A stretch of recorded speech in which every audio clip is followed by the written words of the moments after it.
For the better part of a decade, the answer to every question about hidden motors in cycling was the same. The scanning program works. The tests are being done. The results are clean.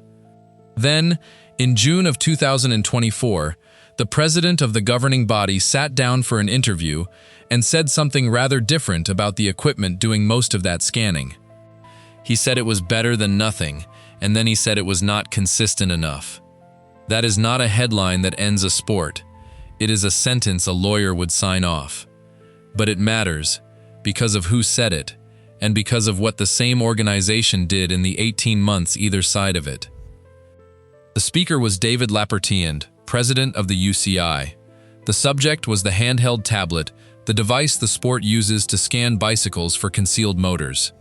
Take the reported wording carefully, because this is exactly the kind of quote that gets inflated in the retelling. In one account, he says it is better than nothing but not consistent enough, and that you can cheat even with a tablet. In another, he says he does not trust that the tablets are strong enough to fight technological fraud. The outlets differ in the exact phrasing around it. What both agree on, word for word, is the core: better than nothing, but not consistent enough. He did not say the sport's testing is worthless. He did not announce that riders are getting away with it, and neither will this video, because there is no evidence for that claim. What he expressed was a personal lack of confidence in the primary instrument. Now put a number next to that instrument.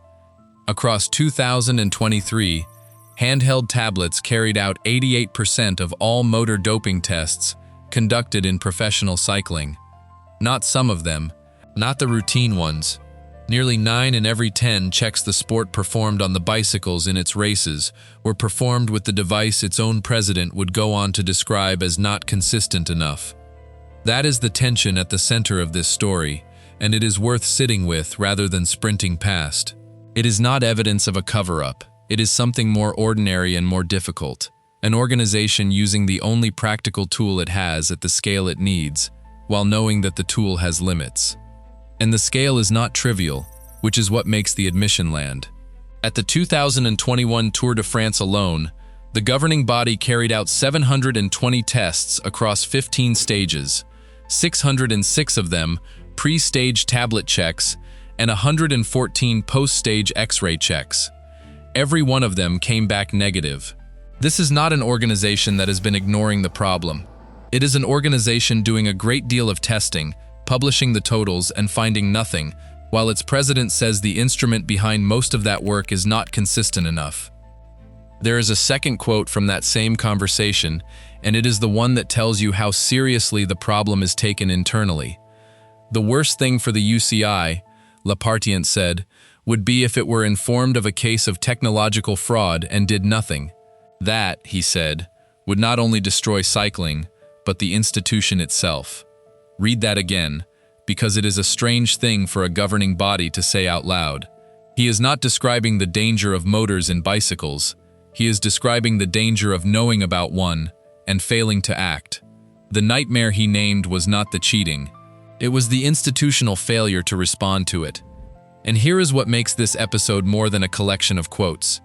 The organization did not simply talk.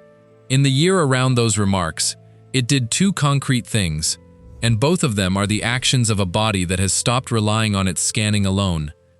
The first was a hire. On the 10th of April 2024, the UCI announced the appointment of Nicholas Raudensky as head of the fight against technological fraud. He took up the post on the 1st of May. His background is not cycling. It is investigations, 23 years of them. He spent a substantial part of his career at the United States Department of Homeland Security, serving as a deputy attaché, an international program manager, and a supervisory investigator. He then moved into sport, with 5 years at FIFA and 2.5 at UEFA. Immediately before joining the UCI, he was head of intelligence and investigations at the International Testing Agency, a role he had held since August of 2021. That is not the resume of an equipment specialist. It is the resume of somebody who builds cases out of people, informants, and intelligence. Announcing the appointment, Lapertient said that pursuing an effective fight against technological fraud was a key element of the UCI's Agenda 2030. and that the organization was delighted to have him on board to rule out any possibility of athletes getting away with cheating. The second thing the sport did follows logically from the first, and it is the part that tends to surprise people. On the 27th of September, 2024, meeting in Zurich during the Road World Championships, the UCI Management Committee confirmed a rewards program for whistleblowers who provide information about technological fraud. The sport started paying informants. The mechanics were published in outline. Support can take the form of material assistance, financial assistance, or monetary and other value rewards. The size of any reward is weighed against the effort and investment the source has put in, and against the risk of hardship or repercussion that comes from speaking. What was not published, and still has not been, is how much money is actually on the table.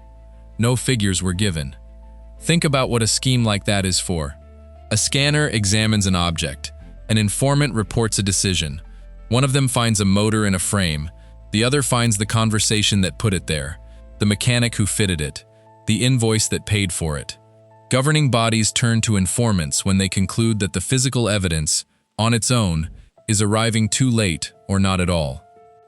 There is also hardware behind this, and it did not come cheap. According to reporting by Cycling News, the governing body's X-ray equipment for detecting hidden motors carries a price tag of around 600,000 euros, with the machine unveiled at a press conference in Geneva in March of 2018. It is worth noting that the equipment itself has been quietly escalating for years, which tells the same story from a different angle. The magnetic resonance tablets arrived in 2016. A mobile X-ray cabinet followed in 2018. Backscatter and transmission devices were added in 2021. Each edition is an admission in its own right, because you do not keep buying new ways of looking if you are satisfied with the way you already had. So assemble the sequence, because the sequence is the argument. The sport builds a scanning program and runs the overwhelming majority of its checks on a handheld tablet. Its president says publicly that the tablet is better than nothing, but not consistent enough. The organization hires a career criminal investigator out of American federal law enforcement to run the unit, and then it establishes a fund to pay people who come forward with information. That is what an institution does when it has concluded that it cannot scan its way to certainty. If you want the documented record on this subject rather than the rumor, subscribe to the Peloton Files. None of that is proof that anybody in professional cycling is riding a hidden motor.